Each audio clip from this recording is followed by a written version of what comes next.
out of town or out of the country, welcome. Welcome to very cold Indianapolis this time of year. I was really honored to be asked to give a little talk in your conference. And my background is engineering. I'm an engineer, and that's what I've done for about 30 years. A lot of science and a lot of engineering in the field of environmental engineering, including rivers. However, given the interdisciplinary content of the conference, I chose to speak with you about something quite different than engineering today, and I hope we can have a productive discussion.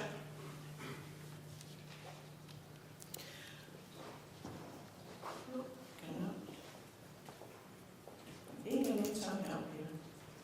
It doesn't go.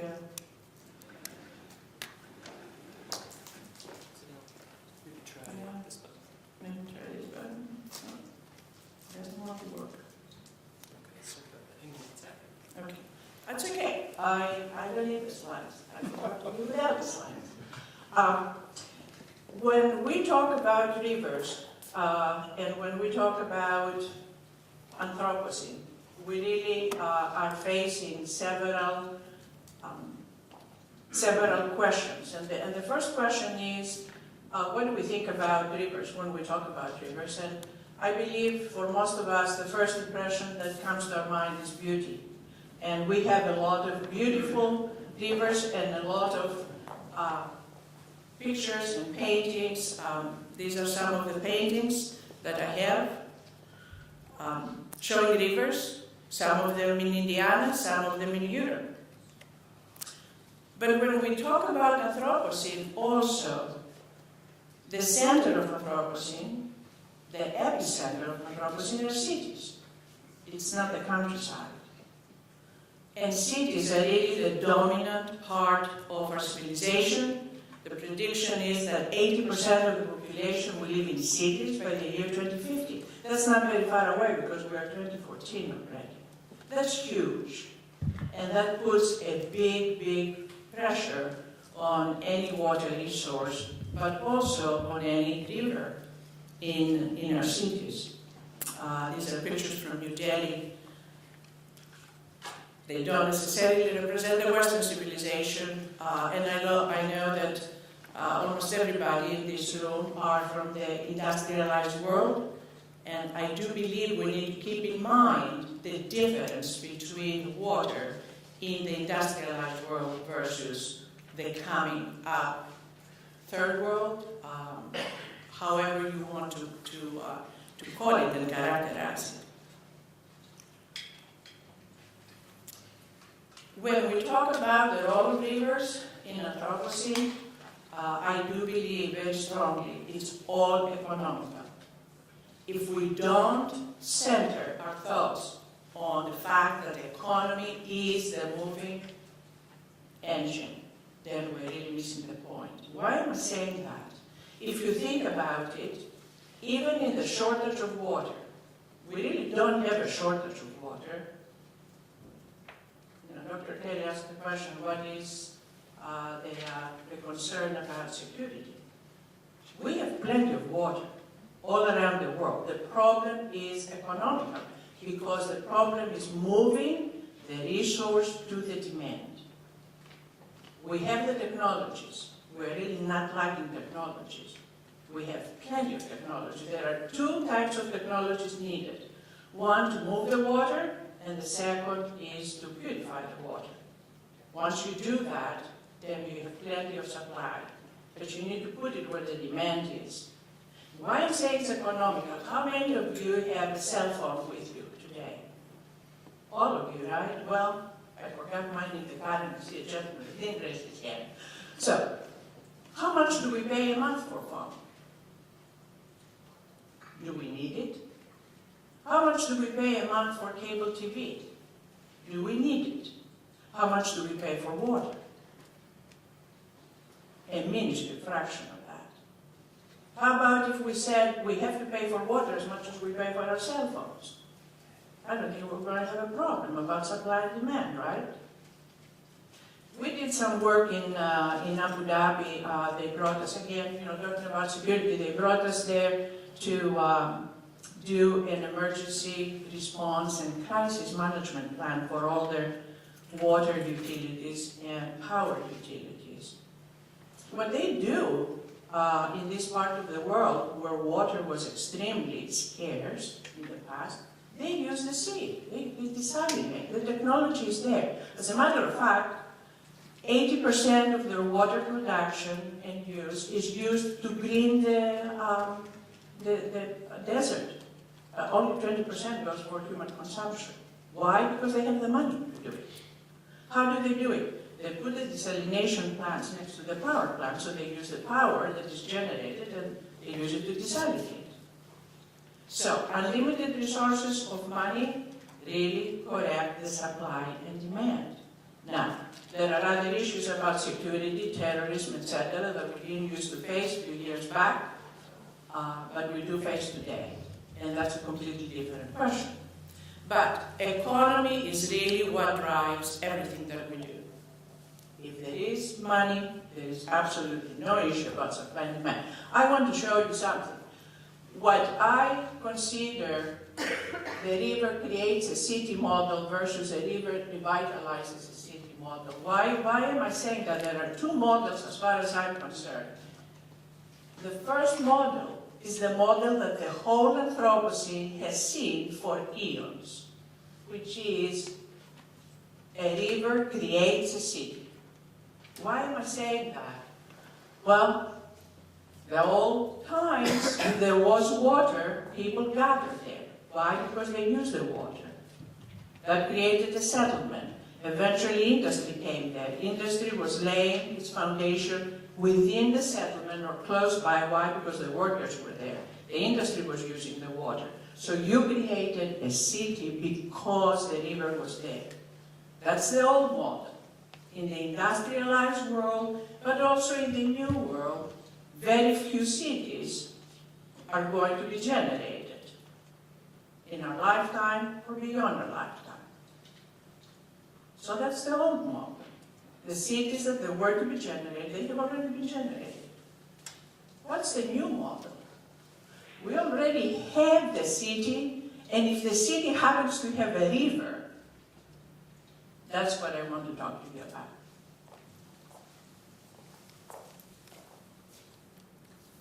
So in the old model, where the river created a city, as I said, we had the non-industrial use, we had the homes, etc., the business, and then we had the industrial use.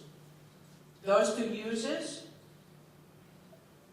were there because of the river, the city was there because of them, and the economy was there because of them.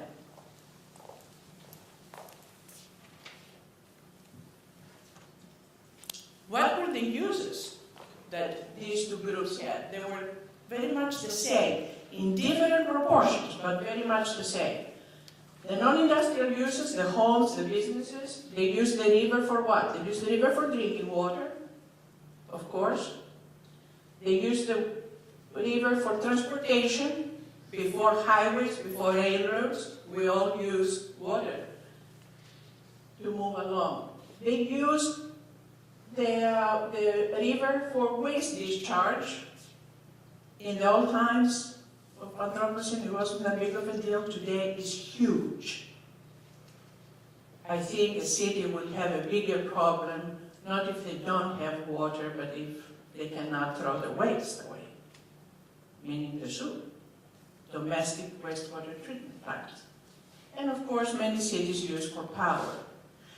Today, the transportation and the power and even the drinking water are not critical in any city. Why? Because most cities rely on other forms.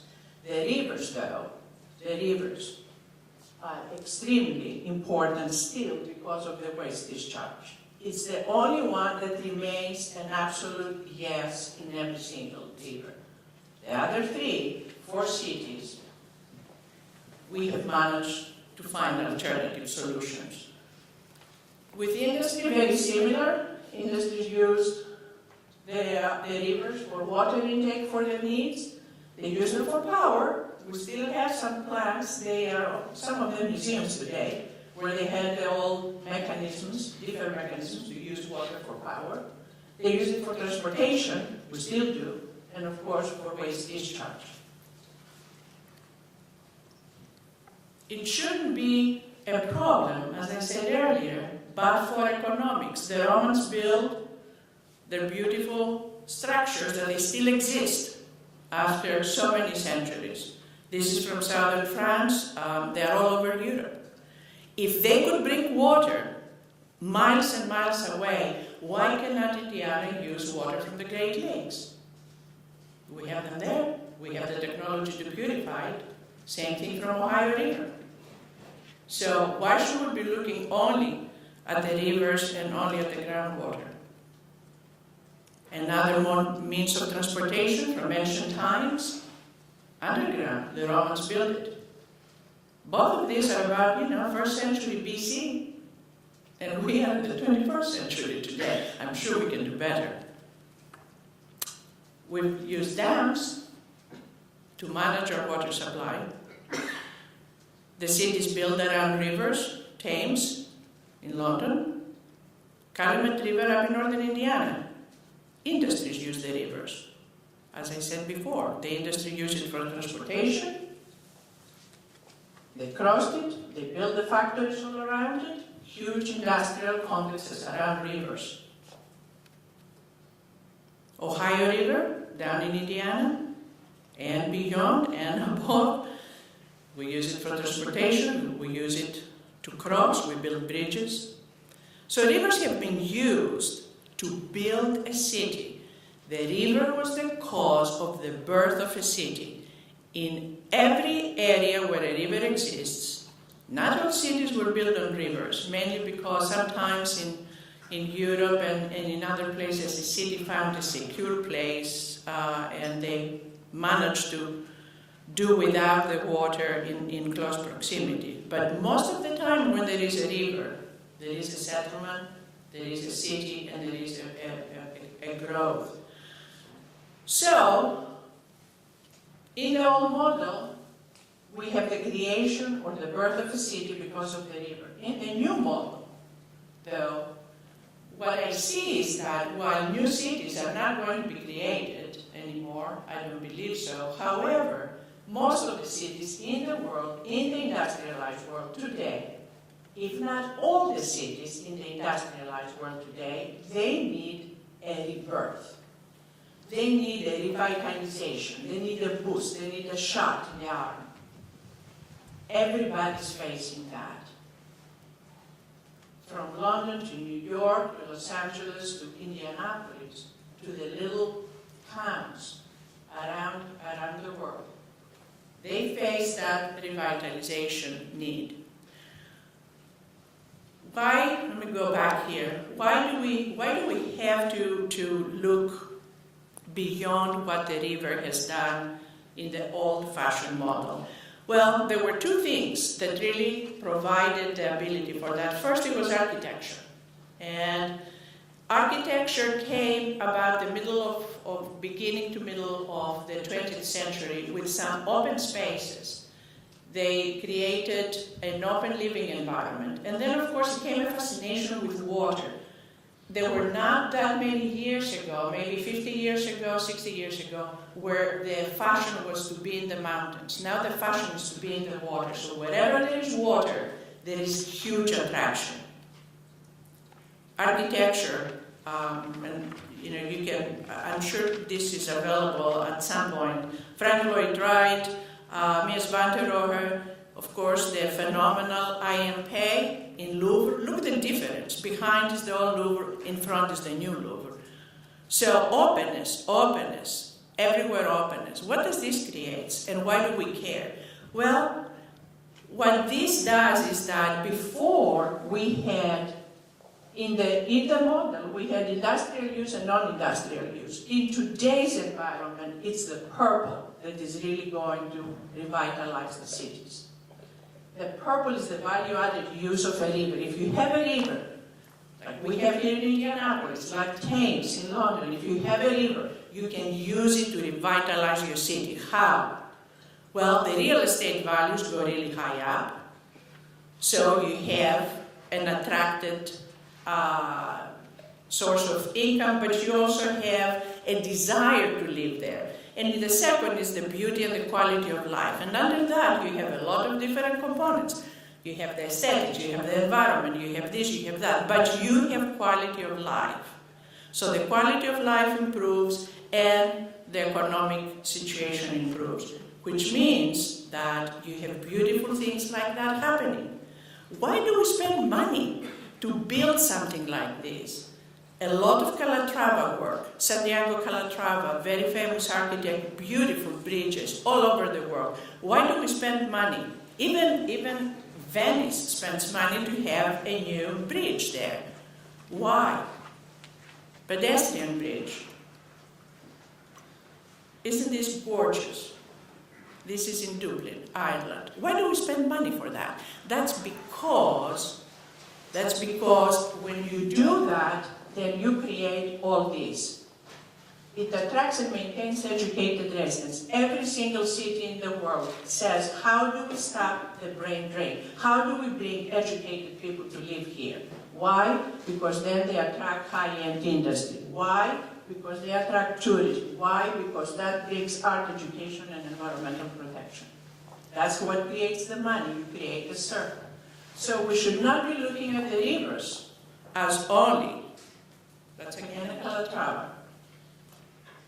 We should not be looking at the rivers as the old-fashioned, that it was just there to be used. We should be looking at the rivers as how can we use them to create the high-end environment that every city in the world desires. Every city in the world desires. And I believe, the answers are already here. And I do believe that a lot of cities are looking that way. So the economics play a huge role, and they are the moving engine in everything that we do with rivers in the era of Anthropocene.